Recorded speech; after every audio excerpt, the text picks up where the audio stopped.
Olá, queridos, muito boa noite, graça e paz. Que bom que você está aqui, que bom que vocês estão acompanhando a gente pelos nossos canais do YouTube, BBR Curitiba, e também Oswaldo Lobo, e também pela Rádio Gospel FM 89,3.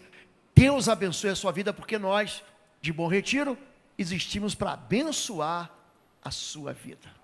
Hoje eu quero entrar num tema que tem sido recorrente nas ministrações aqui do quarta-feira, e esse culto é um culto que acontece toda quarta-feira à noite, às 20 horas, e eu quero continuar falando sobre fortalezas espirituais.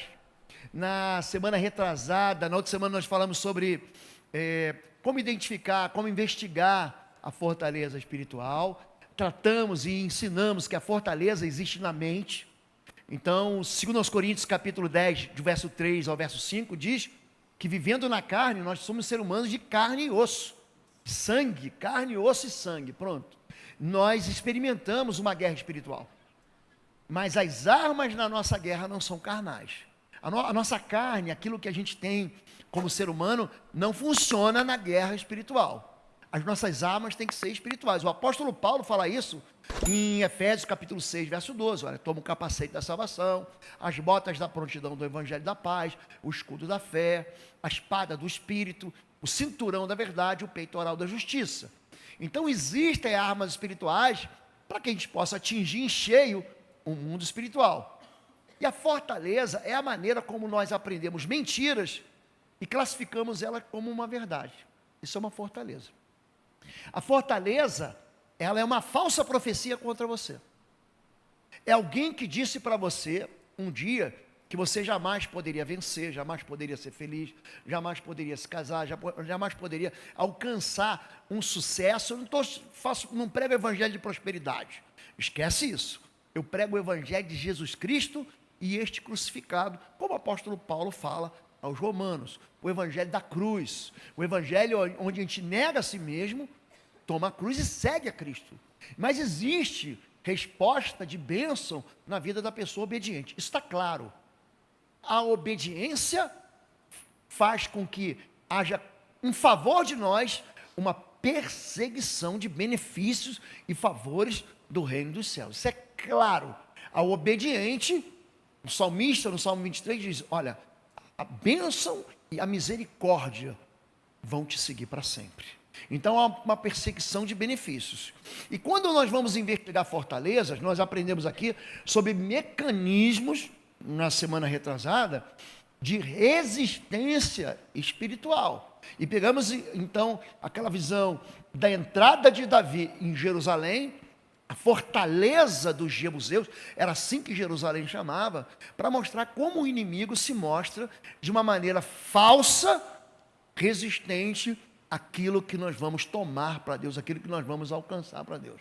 Agora, quando o povo de Israel investiga uma outra fortaleza, por exemplo, a fortaleza de Jericó, você vai enxergar que existem ensinos ali dentro de Números 14, Números 13, em Josué capítulo 6, quando ele chega mesmo a Jericó, que vão denunciar a maneira de você enfraquecer a fortaleza e destruir. E hoje eu quero invadir, eu quero me infiltrar dentro das fortalezas, e a gente vai trabalhar essa semana, e o que não der para a gente continuar, a gente continua na semana que vem. Eu tenho um livro publicado, chamado Sangue nos Umbrais, é um guia de libertação e batalha espiritual, e essa é a maneira como eu raciocino, quando alguém vem para mim trazer uma dificuldade, ou uma luta, ou uma fortaleza, ou uma aljava espiritual. O que eu faço?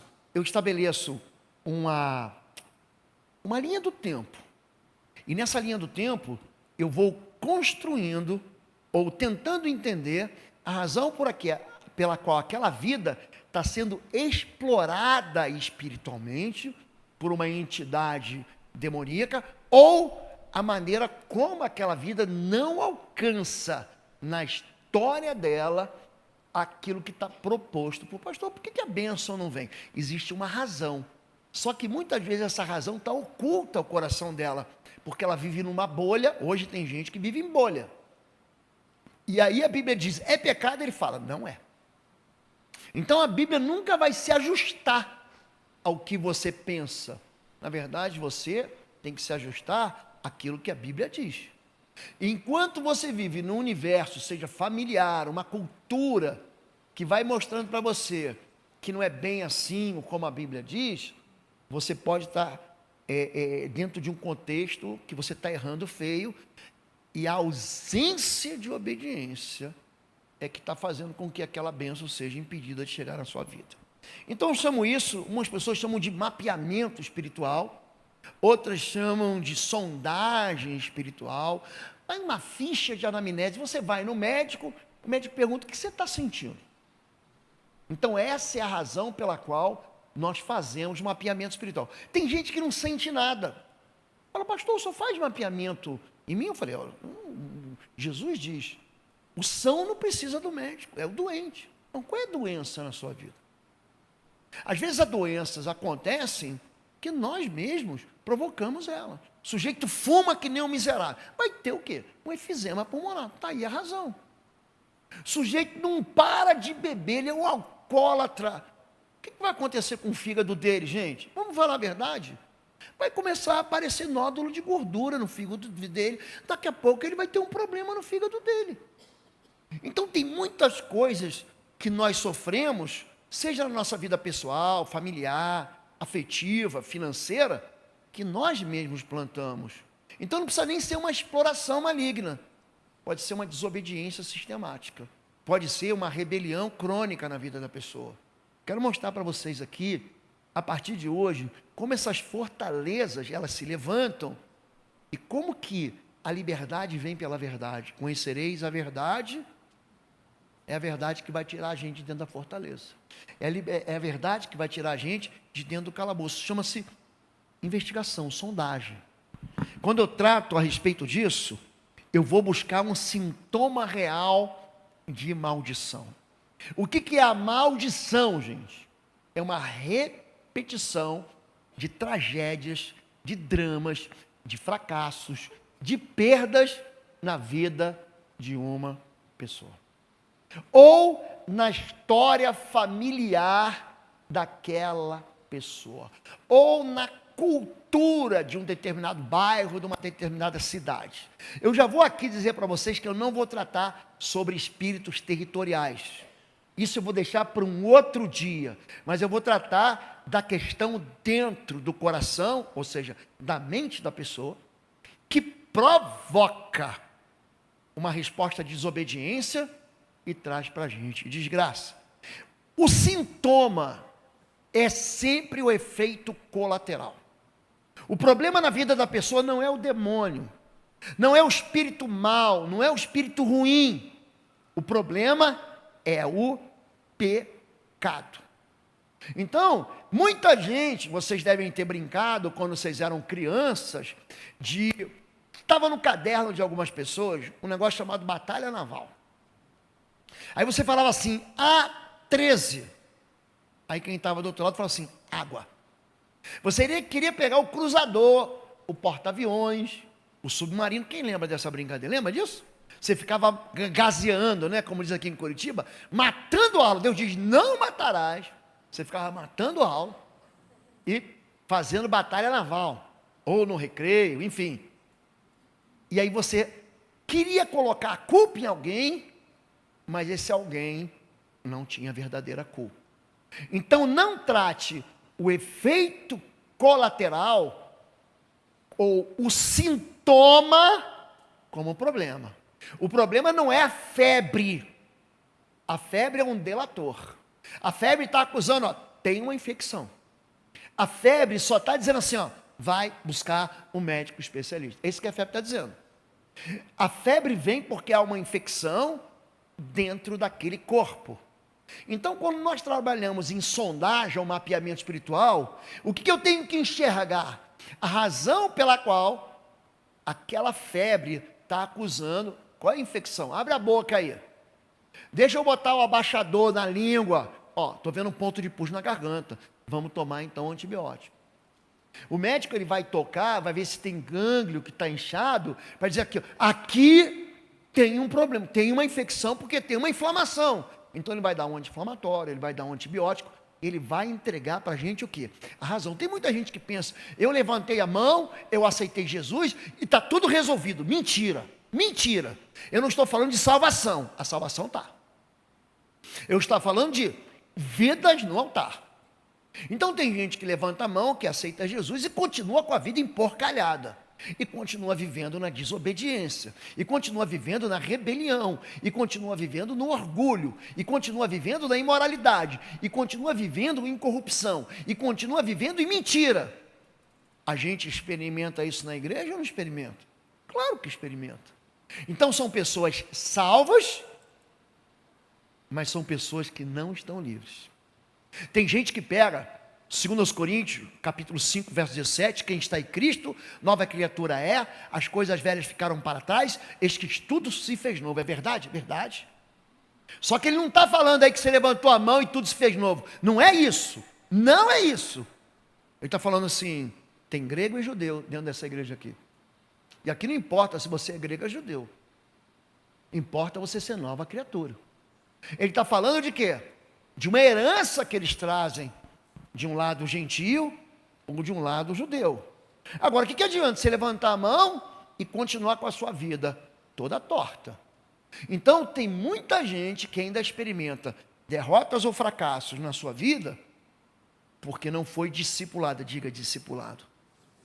O discipulado, ele não acontece aqui ou no púlpito, você aí sentado, você na rádio, eu não consigo discipular você. O discipulado, ele é na vida. Então, a melhor maneira de eu discipular alguém é através de quê? Do pequeno grupo e da célula. Aí eu ensino você a orar, agora ora você. Porque aqui só eu vou orar. Só os pastores vão orar. Mas quando eu trago você para dentro da célula, você ora, você compartilha a palavra, você dá testemunho, você ali organiza de novo a sua vida, você ali aprende que você foi perdoado. Tem gente que carrega uma culpa horrível, que já foi perdoada lá atrás. Tem gente que precisa perdoar, tem gente que precisa abandonar o ódio. Tudo isso eu investigo aonde? Dentro do gabinete. Então eu vou enxergar o quê? Aquele problema, eu já falei para vocês, não é a cachaça, nem é o cigarro, nem é o temperamento horrível que briga, que critica, aquela língua desse tamanho que queima todo mundo, que fere todo mundo, que agride mais do que um soco. Isso é só um efeito colateral. Então eu busco os infortúnios, as doenças estranhas, as tentações incomuns, as perturbações, as perseguições variadas.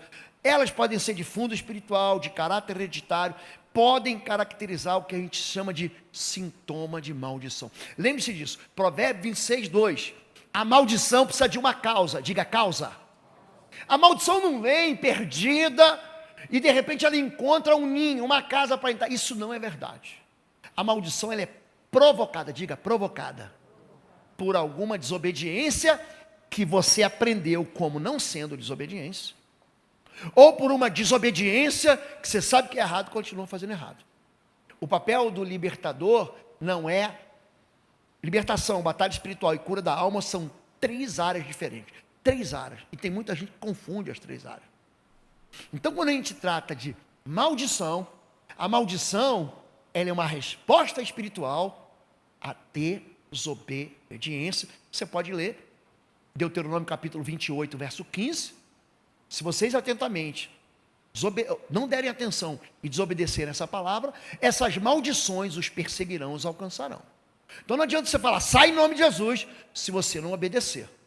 Então tem muita gente buscando a unção forte, o óleo da unção, a oração poderosa, a quebra da maldição, e todo dia está alimentando a maldição. Amém, gente? Até aqui? Então quando eu busco sintomas, eu vou classificar eles entre espirituais, emocionais e físicos. Eu vou citar para vocês aqui, ó. Gente que ouve vozes, olha para mim, ouve mesmo. Jesus, em Mateus capítulo 4, ouviu Satanás tentando ele, transforma as pedras em pães, se joga do pináculo do templo, se você prostrado me adorar, eu vou te dar a glória desse reino. Audição de vozes, batuques, cantigas, ameaças, palavras e palavrões, palavras de baixo calão, ouve. impedimentos para ler a Bíblia e orar, dons mediúnicos, atração pelo ocultismo, sonolência, quando você entrega para ele qualquer coisa espiritual, leitura de Bíblia, nos cultos, na adoração, perturbação no lar, sem causa aparente. Esses são sintomas espirituais, são pequenos ainda. No livro Sangue nos Umbrais, eu dou para vocês quase que um capítulo inteiro, só de sintomas espirituais, emocionais e físicos. Nos emocionais, pensamentos e sentimentos incontroláveis, que não saem da minha cabeça. Desejos obsessivos, surtos de agressividade, quadros emocionais em que a psicoterapia não auxilia. Você for no terapeuta, você for no psicólogo, você for no psiquiatra, você for no psicanalista, não funciona. Todas essas ferramentas que a ciência promove para te ajudar, quimicamente, emocionalmente, não funcionam. E a compulsão pela imoralidade sexual. E os sintomas físicos, enfermidades sem diagnóstico médico claro, especialmente quando elas são trazidas de geração em geração. Você vai no médico, o médico não sabe o que é. A ciência não consegue diagnosticar aquilo. Mamãe teve, vovó teve, ela persegue como se fosse uma herança genética, mas é uma herança espiritual e não existe uma solução para a vida da pessoa. Eu estava na antiga igreja do pastor de jovens dessa igreja, estava lá, litoral de São Paulo. Uma moça veio me procurar ao final do culto: pastor, só ora por mim. A pior coisa que você pode fazer é o pastor, depois de um dia, de uma jornada de trabalho, falou: ora por mim agora. Essa moça veio, ela estava aqui, um lado, no rim, inchadíssimo, era bem esquisito aquilo. Você olha e você vê, tem uma enfermidade aí. Pastor, fui no médico, ele abriu, não encontrou nada, não havia diagnóstico, não aparece nada na ressonância, na tomografia, nos exames, nada. Ele não consegue ver. Gente, fui orar para ela perto do meio-dia. Fui orar por ela. Eu fiquei expulsando demônio daquela moça até 2 da tarde. Mas o que ela não contou de verdade? Ela não contou que ela tinha se divorciado de Deus, que ela ignorava os princípios da palavra de Deus, que ela odiava e detestava ir na igreja. O que ela queria? O prazer do pecado. Então a gente tem que entender que Deus fez a gente para a gente sentir prazer. Qualquer prazer que você sente vem de Deus, mas nem todo prazer é lícito. Então existe uma área onde o prazer, e você pode botar qualquer prazer, ser tocado ou tocar, você sentir a fragrância, você sentir o perfume. Pastor, que perfume bom! Foi Deus que fez em nós, trouxe para nós esse sentimento. Lembra dos 5 sentidos? Dizem até que a mulher tem um 6º sentido. Bobagem, mas você pode crer no que você quiser. Para mim, isso não funciona, eu não encontro eco na Bíblia para isso. Mas você tem o paladar, você come uma comida, meu Deus, que horrível. O que foi que a mamãe fez hoje? Você já não falou isso? Que verdura é essa? Você já falou isso? Sopa verde. É diferente, peraí. É diferente daquela sopa verde, que você bota um baconzinho junto. Essa é boa. O caldo verde é bom. Agora tem umas coisas que você come e fala: de onde que ele tirou isso? Se você assistir esses programas, Gourmet, Masterchef na televisão, tem coisas que o chefe Jacan fala: que delícia. E tem outras que ele fala assim: horrível, horrível. Aquele francês dele, aquele português que você precisa de tradutor, ele fala: tá uma porcaria. Por quê? Porque a gente sente o gosto, seja bom, seja ruim. Você sente o cheiro, seja um perfume, seja algo fedorento. Você olha e fala: que lugar bonito. Ou você fala: que lugar horrível. Porque os teus olhos também fazem parte do sentido.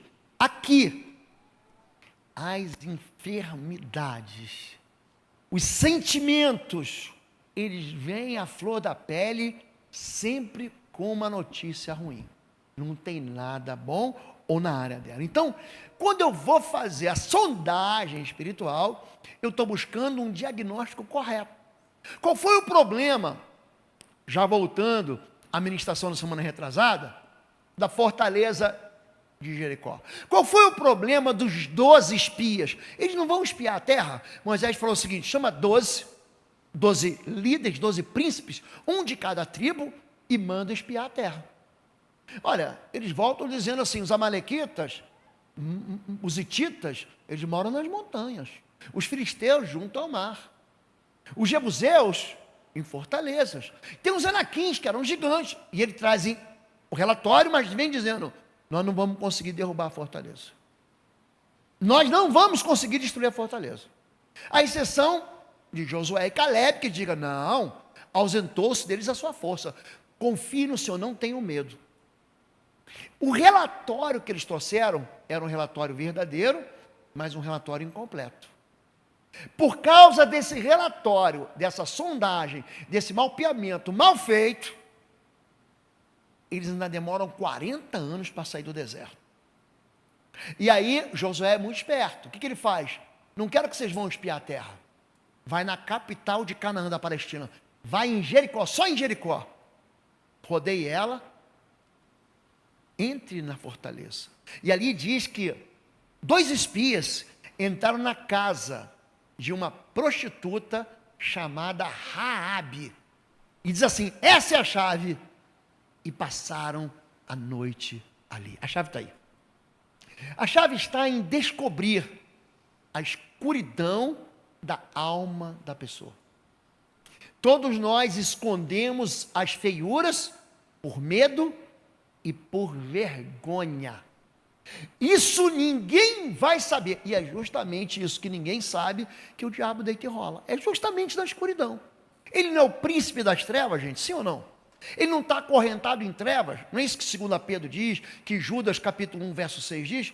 Então, é aquilo que está escondido, algum valor que a pessoa negociou, um valor eterno. Ele fala, opa, isso aqui a minha esposa não pode saber, o meu filho não pode saber, o meu pastor não pode saber. É como se você tivesse uma doença, negasse a doença, ou como se você tivesse uma doença e você fosse para o médico e não dissesse a verdade. Eu falei, eu não vou falar isso para o doutor, o que ele vai pensar de mim? Ele não vai pensar nada, vai pensar que você quer cura para aquilo que está doendo. Mas tem gente que esconde a enfermidade e sofre a vida inteira. Então, o papel de fazer diagnóstico claro, ele é muito bem dado por Jesus em Marcos 9, 21. Quando Jesus vê o menino endemoniado, ele já tinha uma... Qual foi a notícia que Jesus recebeu ali? Os teus discípulos... Eu trouxe meu filho endemoniado, os teus discípulos não conseguiram expulsar. Pronto, essa é a primeira coisa. Resistência espiritual, diga, fortaleza. Eu estou falando de Pedro, de João, de Tiago, de Natanael. Eles não conseguiram expulsar. Gente que andava com Jesus, ó. Eu estou no capítulo 9 de Marcos. Eu estou no capítulo 17 de Mateus. Gente, Jesus já tinha entrado no final do 2º ano dele. Você sabe o que vai acontecer no capítulo 10? No capítulo 11? Jesus já está indo, como diz Isaías 52, como uma ovelha muda para o matadouro. Então os discípulos estavam andando com ele, vendo ele expulsar demônio, ó. Mas ali alguma coisa falhou. Ali eles entraram e bateram de frente com uma fortaleza diferente de todas as outras. Porque você fala em nome de Jesus, sai em nome de Jesus, sai agora, sai! O demônio sai. Acabou. Que sai mesmo. Mas ali aconteceu uma coisa tão diferente e tão singular quanto tinha acontecido com Moisés, séculos atrás, anos atrás, quando ele vai libertar o povo de Israel das mãos do faraó. Ele dizia, assim diz o Senhor, deixai o meu povo ir. O faraó dizia, não deixa. Então, toma uma praga na cabeça, queime em nome de Jesus. Aí veio a praga do sangue, a água que virou sangue, a praga das moscas, a praga das rãs, a praga dos piolhos, a saraivada de pedra pegando fogo, a enfermidade no gado. Gente, os ajudantes, os ministros de faraó falaram assim, manda esse povo embora. Israel está arrasado, estava na 6ª praga. O faraó diz, não deixa. Então, espíritos imundos, alguns deles são resistentes. Você vai ver, em Marcos capítulo 13, verso 10, tem a história de uma mulher encurvada, possessa, a Bíblia diz isso, de um espírito de enfermidade, há 18 anos. Você vai ver uma mulher com fluxo de sangue, há 12 anos tinha gastado todo o dinheiro dela com o médico. Você vai ver um aleijado no tanque de Betesda, em João capítulo 5, há 38 anos. Pensa um demônio resistente ao demônio da enfermidade. É resistente. Pastor, como é que você sabe que era demônio? Não, porque a Bíblia diz. E Jesus vai dizer para quem? Para o aleijado. 5, 6 versículos depois que ele foi curado. Olha, veja que você está curado. Não volte a pecar, para que coisa pior não te aconteça. Oi, gente, um rápido intervalo. Você que ainda não é membro, seja membro do canal para nos abençoar. Dá um like, compartilha. E se você quer crescer em libertação e batalha espiritual, vai lá na nossa loja www.institutoexodo.com. Os nossos livros estão lá que vão fazer você crescer nessa área e se tornar um valente na batalha. Deus te abençoe. O pecado, gente, faz o que a Bíblia diz que ele faz, mata. Alguma coisa morre na sua vida. Só que você fica acostumado a quê? A pecar e a viver uma vida medíocre. Então tem erros que você não pode errar de novo. Você já sabe no que vai dar, não sabe? Então tem gente que vem pedir permissão para mim para pecar. Pastor, eu posso fazer isso? Eu falo, não, lê a Bíblia. O que a Bíblia diz? A Bíblia diz, não faça. Não, vou fazer. Então, querido, você tem que aguentar o quê? A perseguição ou a consequência daquilo e da escolha que você está fazendo. Se você obedecer, não é certo que será aceito? Não foi isso que Deus falou para Caim? Faz bem feito. Você quer entregar oferta de qualquer jeito? Não vão receber. Deus não recebe oferta de qualquer jeito. Mas Jesus ele fala o que para o povo? Ó, se você for entregar a tua oferta, se ele souber que teu irmão tem uma conta a ti, nem entrega a oferta. Vai lá, reconcilia com ele primeiro, depois recebe a oferta. Porque a oferta te liga com Deus, você sabe disso. O que ele faz? Eu não vou me reconciliar, não vou entregar a oferta. Ele fica preso numa jaula entre a ausência de perdão e a bênção de Deus. A escolha é tua. Ananias e Safira entregaram a oferta? Entregaram a oferta, mas mentiram ao Espírito Santo. Morreram no altar. Coré, Datã e Abirão entregaram a oferta de incenso? Entregaram. A terra abriu a boca e devorou eles. Então a questão não é Deus não querer abençoar, é a gente não querer obedecer. E aí Jesus pergunta para o pai da criança, desde quando acontece isso? Que é uma resistência. Se você pegar o quadro endemoniado, tem um outro livro chamado Discernimento Espiritual, que você traça o paralelo. O demônio jogava ele no fogo, jogava na água, queria matar, ele rangia os dentes. Gente, ele falava assim, ele sofre muito e me faz sofrer muito. A família toda sofre. Aí ele fala assim, isso acontece desde a infância. Quer dizer, era um menino, ele pequenininho já manifestava o espírito de mundo. Aprendam algo hoje. Qualquer criança, e tem muita criança que fica endemoniada, mas fica mesmo, não é ataque de birra, não é ataque de revolta infantil, é demônio, que manifesta com nome, com função. Você pergunta, qual é o teu nome? E ele manifesta com nome, olhem para mim. A resposta é o sistema familiar que está ferido. Não é essa criança um problema. Por trás de uma criança ferida, tem uma família doente. É o pai, é a mãe, é um divórcio. Em vez de essa família estar aliada com Deus, seus pensamentos estão aliados com as trevas. Pode ter certeza. Eu já nem erro lá. Trouxe uma criança. Não, quero o pai e a mãe. Não, o pai não está aqui, separou, foi para outra, foi cuidar, foi amar outra pessoa, foi cuidar de outra família.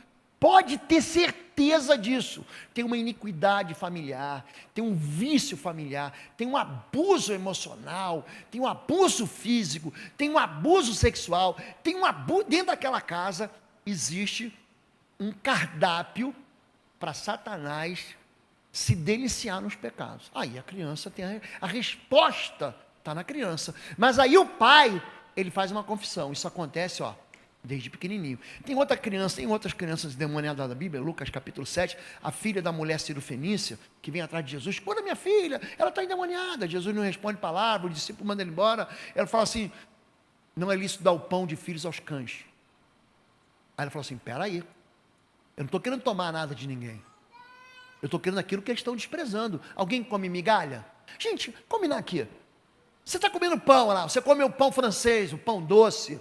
o pão italiano, o pão árabe, aí cai uma migalhinha, cai no chão a migalha. Você vai lá, pera aí que eu vou comer a migalha? Nada. Se você tem um pet, tem um cachorrinho, o que o cachorrinho faz? Vai lá e lambe e come aquilo. Sim ou não, gente? Não, Jesus, eu estou até fazendo um favor. Eu não quero comer o pão dos teus filhos. Eu quero uma migalha que eles estão desprezando, que aquela migalha serve para mim. Ele, mulher, grande é a tua fé. Pode voltar, que a tua filha ficou curada. Vocês estão entendendo isso? Então o que eu procuro? Eu procuro acumular informações. Eu vou empilhando informações. Informações sobre como que algum espírito imundo entrou, linhagem na família, sinais repetitivos, envolvimentos pessoais. A pessoa fez, eu fiz porque eu quis. O que você fez? O que você envolveu com esse rapaz, com essa moça? Eu quis. Eu queria ser feliz. Pronto, quebrou a cara. Sintomas típicos, eu busco aqueles sintomas espirituais que eu citei, emocionais, físicos, concepção, gestação e nascimento. Pastor, com o que tem a ver? Tudo a ver, tem tudo a ver, tem tudo a ver. Isso tudo aqui tem tudo a ver. Por quê? Porque quando eu faço a sondagem, você vai no médico, aí o médico pergunta assim, tua mãe teve isso? Tua mãe teve aqui? Teu pai teve isso? Teu pai morreu de quê? Não, está vivo. Ah, que bom. E teu avô? Não, está vivo também. Ah, que bom. Alguém mais sofre com essa dor? Então ele vai buscar o quê? A razão familiar para aquela enfermidade, aqui no nosso caso espiritual, está se repetindo. Entenderam isso até aqui? Então a primeira coisa que eu vou buscar, iniquidade dos pais, herança familiar. Carregamos as consequências relacionadas à obediência e desobediência. Meu pai era rico, minha mãe era podre de rica, é um exemplo. Aí mamãe foi, bebeu tudo em cachaça, bebeu tudo e gastou tudo de maneira irresponsável, eu fiquei pobre. Eu sou filho, então eu moro na miséria.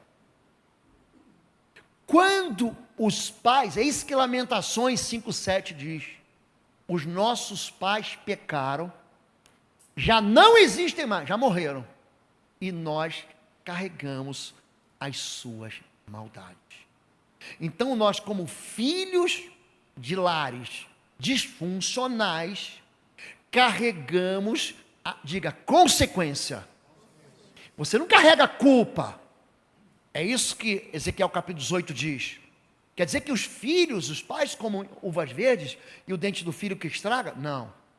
Cada um é salvo pela sua justiça, pelo seu arrependimento. Olha, se o pai viver na justiça e o filho pecar, o filho vai ser julgado pelo pecado e o pai pela justiça dele. Se o pai viver na iniquidade e o filho se converter e viver na justiça, o pai vai ser condenado pela iniquidade dele e o filho vai ser justo, justificado, santificado e salvo pela justiça dele. Então não é que você tem uma história de destruição numa família, você interrompe o ciclo. Então o papel da investigação e da sondagem é o quê? É encerrar o ciclo de desobediência que nós aprendemos dentro de casa. Não adianta. Você aprendeu a pecar dentro de casa. Não adianta, não foi na rua, foi em casa. Deus, quando 1 Coríntios capítulo 1 Pedro 1,18 fala, ele fala que eu e você, nós fomos resgatados da nossa vã maneira de viver, que por tradição recebemos dos nossos, diga, pais. A gente aprende com pai e com mãe, a gente aprende dentro de casa. É a cultura familiar do pecado. É isso que eu tenho que ver. Eu tenho que perceber por que aquela iniquidade, ou qual iniquidade na vida dos pais atinge os filhos. Deuteronômio capítulo 5, verso 4, Êxodo capítulo 20, verso 4, diz assim, eu sou Deus zeloso, eu visito a iniquidade, diga iniquidade. A desobediência crônica, é isso que é iniquidade. Eu visito a iniquidade dos pais, dos filhos, até a terceira e a quarta geração. Por que, pastor, terceira e quarta geração? Gerações que eu aprendo, observáveis. Eu vi meu avô fazer, primeira geração. Porque todo mundo que teve bisavô, é difícil alguém dizer assim, eu lembro do que meu bisavô ensinou. Você pode ter lembrança dele, mas do ensino dele você não teve. Então você vê teu avô fazer, você repete o erro. Você vê teu pai fazer, você repete o erro. Eu faço, repetindo o erro. A geração que vem depois de mim também faz, porque obedece ao mesmo ensino do erro. Então eu consigo enxergar 3 gerações para lá, 3 gerações para cá, e eu sou a geração do meio. Então Deus visita a iniquidade dos pais nos filhos até o quê? Até a 3ª e a 4ª geração. Por causa do desprezo. Eu não tenho zelo pela palavra do Senhor, eu vou desobedecendo. Então esses castigos, ou entre aspas, essas maldições, vão se repetindo na vida da pessoa. Estamos entendidos até aqui? Eu preciso investigar da onde que veio essa vida. De onde que isso... Como é que brotou essa iniquidade no coração desse homem, dessa mulher, dessa vítima? Onde ele aprendeu isso? Então, a primeira coisa que eu enxergo, família, número 2, cuidado com quebra de alianças. Cuidado. Eu tenho ensinado para os pais, sexo é aliança. Vou dar um exemplo, nesse livro de discernimento espiritual, eu mostro, acho que são 14 ou 15 tipos de alianças que as pessoas fazem sem nem saber que estão fazendo. Aliança com comida, aliança com sangue, aliança com marcas na pele, alianças que eles nem imaginam, acordos espirituais, acordos que são levados com seriedade para o mundo das trevas. Era uma brincadeira para você. Se assinou o contrato espiritual, está valendo para o diabo, está valendo mesmo. Então, quando você tem sexo, você faz uma aliança. Foi só sexo? Não foi. 1 Coríntios capítulo 6, verso 15 e 16, aquele que se deita com a prostituta, se faz uma só carne com ela, uma alma. Você junto, acabou. É por isso que em João capítulo 4, Jesus pergunta para a mulher samaritana, vai chamar teu marido? Ela falou, não tenho. Verdade. Você teve 1, 2, 3, 4, 5, agora que você tem não é teu. Toda vez que eu vou pegar uma criança, adolescente, pré-adolescente, que está se automutilando, se cortando debaixo do braço, na barriga e na perna, ele não está tentando suicídio não, gente. Tá não. Essa é uma resposta orgânica a um problema emocional. Então, um adolescente que está tendo intimidade com a sua namorada adolescente, com o seu namorado adolescente, que ele não vai ter como sustentar esse relacionamento que traz um peso espiritual, sexual, que é uma aliança, o que acontece com ele? Ele entra num turbilhão de emoções, ele não sabe lidar com aquilo, o que ele faz? Ele se corta. Porque quando você se corta, o teu cérebro, ele libera uma química, um neurotransmissor que funciona como anestésico. É uma endorfina. Então, eu não consigo lidar com minhas emoções. Olhe para mim. Se você transar, se você separar, você se divorciou, você se separou, mesmo que você não tenha ido casar no cartório, na igreja, vai vir um processo de luto. Diga luto. Luto é uma visitação do espírito de morte. Não adianta você brincar com isso.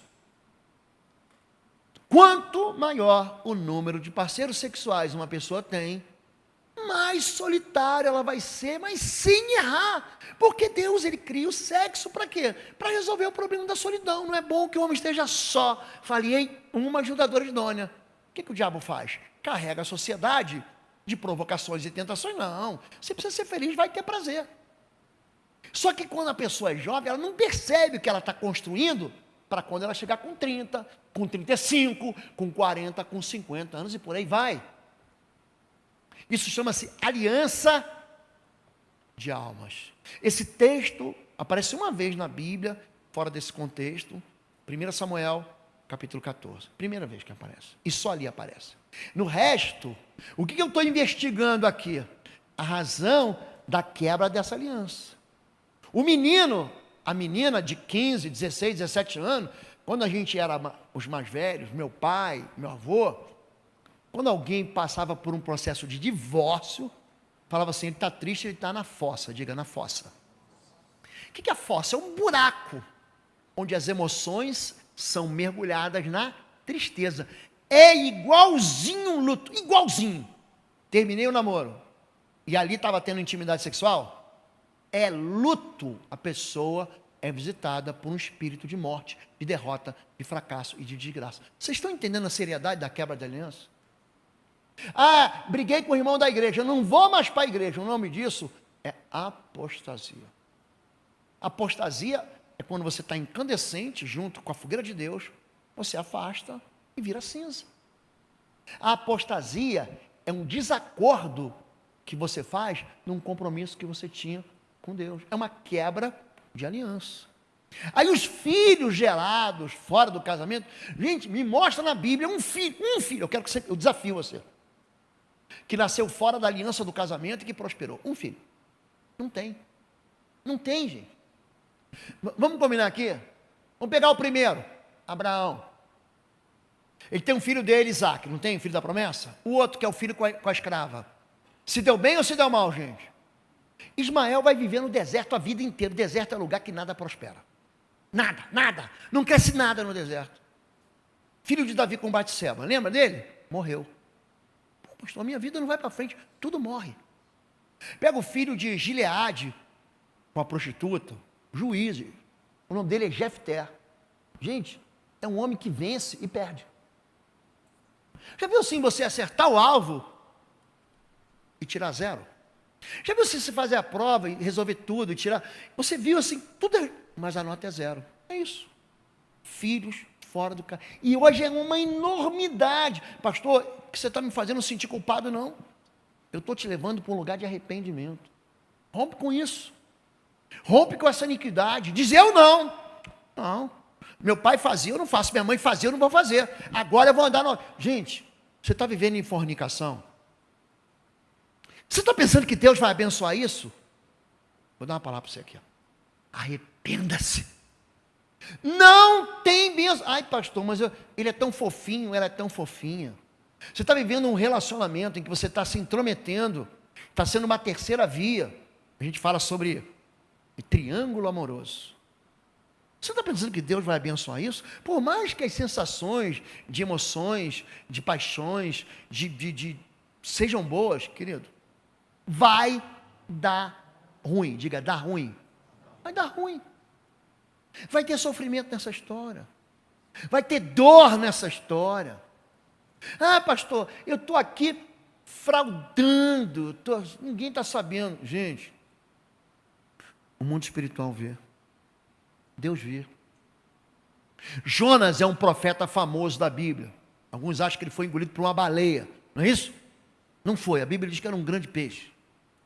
Gente, ele tenta fugir de Deus. Você está pensando que você consegue fugir de Deus? Não consegue. Diz assim, capítulo 1, verso 4. E Jonas fugiu de Deus. E pegou o navio. Deus estava lá no navio. Ele foi para... Gente, Tarsis. Sabe onde fica Tarsis? Fica na Espanha. Sabe para onde Deus mandou ele? Para a Síria. Hoje é um pedaço do Iraque. Naquele tempo era assim. Mandou o cara para a direita. Ele foi lá para a esquerda. Ele atravessou 3.000 quilômetros de barco. Você acha que você vai escapar de Deus? Então o que acontece? A vida da pessoa não funciona e ela quer ajuda espiritual. Qual é o meu papel como pastor? Não é julgar ela. É falar assim, vem cá, minha irmã. Vem cá, você tem que consertar isso aqui. Vai lá e devolve o que você roubou. Vai lá e perdoa quem te agrediu. Vai lá e peça perdão porque você agrediu. Vai lá falar com a mamãe e com o papai que você desonrou. Pai, mãe, eu preciso consertar isso diante do Senhor com vocês. Eu me rebelei. Eu fui orgulhoso. Então, quando você vai investigar uma fortaleza espiritual, você tem que enxergar a razão da desgraça motivadora da outra grande desgraça. Quem está entendendo isso? É por isso que eu volto a dizer para vocês, a melhor maneira de você aprender no discipulado. Tem coisas que nós vamos comentar essas próximas semanas, eu vou ficar nisso aqui, na fortaleza. Você fala assim, puxa, eu não sabia disso. A questão é você não apenas dizer assim, eu descobri a razão, mas é mudar a atitude. O apóstolo Paulo está fazendo um monte de bobagem. O apóstolo Paulo, gente, você não dá like para ele não, você dá dislike. Antes de ser apóstolo Paulo, ele era Saulo. É o nome dele hebraico, que vem de Saul. O nome dele grego, Paulo. Deus não muda o nome dele. Mas ele muda de vida. Saulo é um cara que ele é terrível. Sabe o que ele escreve quando ele começa a falar com Timóteo e se despedir dele na segunda carta.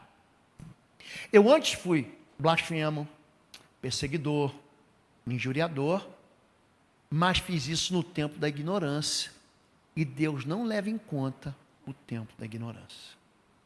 Então, as palavras que a gente vai ministrar aqui, esses 22 maneiras de você fazer crescer uma fortaleza indestrutível, é por ignorância. Eu fiz na minha ignorância.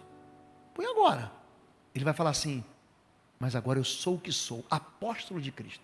Você imagina aquele homem que derramava um banho de sangue? Assim era Paulo.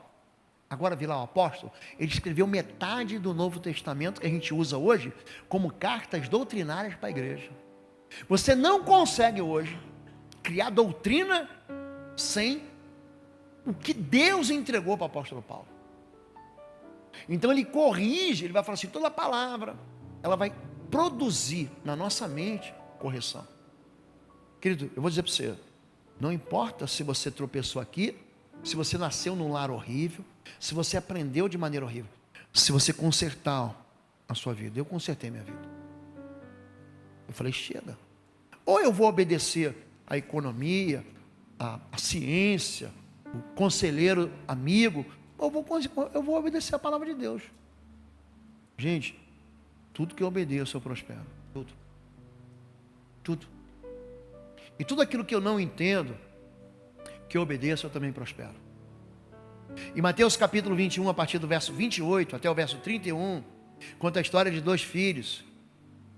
E o pai fala assim, vai lá e faz o que eu estou mandando. Aí o primeiro filho fala assim, tá bom pai, eu vou fazer.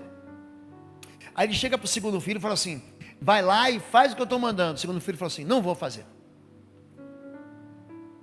Só que o primeiro filho que falou que ia fazer, não fez. E aquele segundo filho que falou que não ia fazer, fez. É melhor obedecer do que sacrificar. É melhor obedecer do que uma boa teologia na sua cabeça. Eu não estou falando mal da teologia, a teologia é boa, só como ciência. Mas para obedecer, é melhor você seguir o que a Bíblia diz. Faz, Deus não vai te frustrar. Os humilhados serão exaltados, a Bíblia erra. Na hora de você ser humilhado, você gosta? Você não gosta não, pastor, você não sabe o que eu passei com aquela pessoa. Imagino, algumas vezes eu também passei. Faz o que a Bíblia manda perdoar, vai lá e perdoa. Ele não merece perdão, nem você, nem eu, a gente não merece perdão não. Deus perdoa porque amou a gente. Ninguém aqui foi merecedor, ninguém aqui não, vou para uma balança. Agora, conserta o que você tem que consertar. Se você obedecer, não tem como tua vida não dar certo. Amém? Hoje vocês não deram muito aleluia aqui, eu estava pregando. Fui duro com vocês? Estou falando aqui com todo o amor de um pastor que tem amado a igreja. Vamos ficar em pé e vamos orar? Vamos orar junto? Então põe a mão assim no seu coração. Põe a mão assim, todos vocês. Quero fazer uma oração contigo, com você que segue a gente também pelas redes, pela Rádio Gospel. Repita essa oração, onde você estiver, em casa, no carro, na cozinha, no banheiro, aonde você estiver. Diga assim, Senhor meu Deus, Tu és o meu Pai que está nos céus. E eu creio que o Teu Filho Jesus Cristo morreu naquela cruz para me salvar. E eu creio que o sangue de Jesus me purifica de todos os meus pecados. Eu quero te pedir hoje, sonda o meu coração, vê se há em mim algum caminho mau, e guia-me pelos caminhos da justiça. Que toda fortaleza, toda grade espiritual, toda jaula espiritual, seja quebrada em nome de Jesus. Encoraja o meu coração a obedecer a Tua palavra. Eu te peço perdão pelas minhas rebeliões. Eu te peço perdão pelas minhas desobediências, pelos caminhos errados que eu tomei. E eu sei que o Senhor perdoa os meus pecados. E eu saio daqui livre, diga livre, porque Jesus veio para libertar cativos. Em nome de Jesus, eu faço uma aliança, eu faço um pacto de vida eterna com Teu Filho Jesus, que me leva até o Senhor, meu Deus e Pai.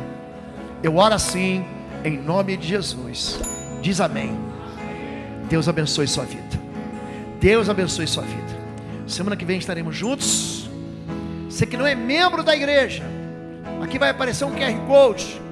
Você clica no QR Code, aqui, você vai estar lá, seja membro. E a igreja vai cuidar de você. Você quer ser batizado, precisa ser batizado, precisa se integrar à igreja.